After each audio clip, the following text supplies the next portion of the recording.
एक है ना, एक शहर था और उस शहर में एक राजा रहता था। ठीक है। और राजा बहुत धनी था, बहुत बड़ा साम्राज्य था उस राजा का। उसके पास सब कुछ था, सारे ऐशो आराम सारी चीजें थी। तो उसके यहाँ एक मंत्री हुआ करता था। उस मंत्री की एक बहुत बड़ी गलती थी या बहुत बड़ी गंदी आदत थी। क्या?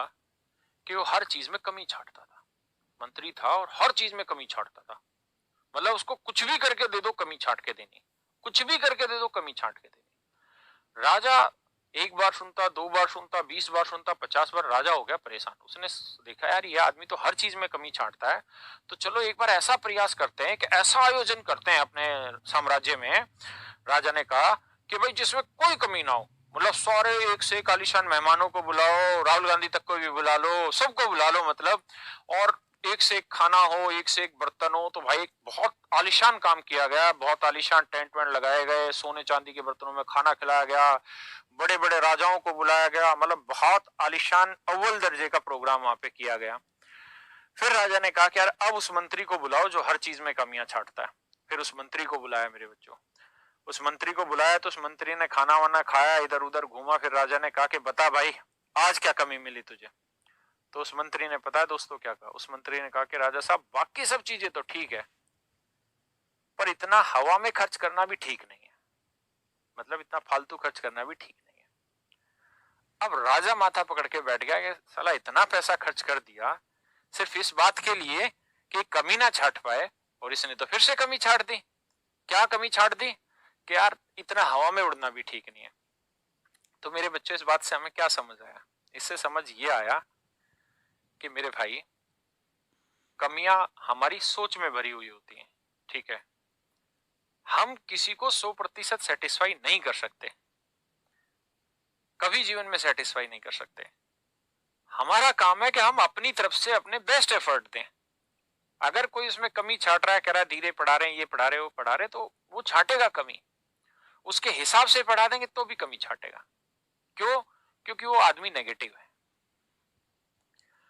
और जीवन में बढ़ वही पाता है जो पॉजिटिव है, क्योंकि नेगेटिव तो पीछे जाएगा, बढ़ ही नहीं सकता। पॉजिटिव ही आदमी आगे जाएगा। मेरे बच्चों जब मैंने पहली बार इस कोचिंग लाइन में, इस कोचिंग इंडस्ट्री में पैर रखा था ना, तो मैं बहुत अच्छा खासा अपने घर में ट्यूशन पढ़ा के कमा रहा था 2 पैसे का। लेकिन मैंने वो चीज छोड़ के और इस कोचिंग लाइन में कदम रखने की सोची।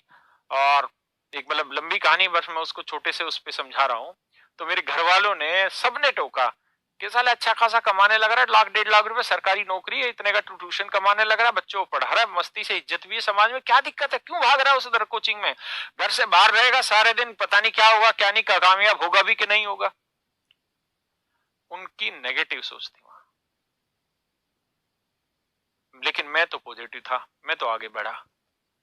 और मैं इतना आगे बढ़ा कि मेरे माँ बाप अपने घर में, मेरे घर में और कुछ रखे ना रखे, लेकिन मेरी किताबें जरूर रखते हैं अपने कमरे में।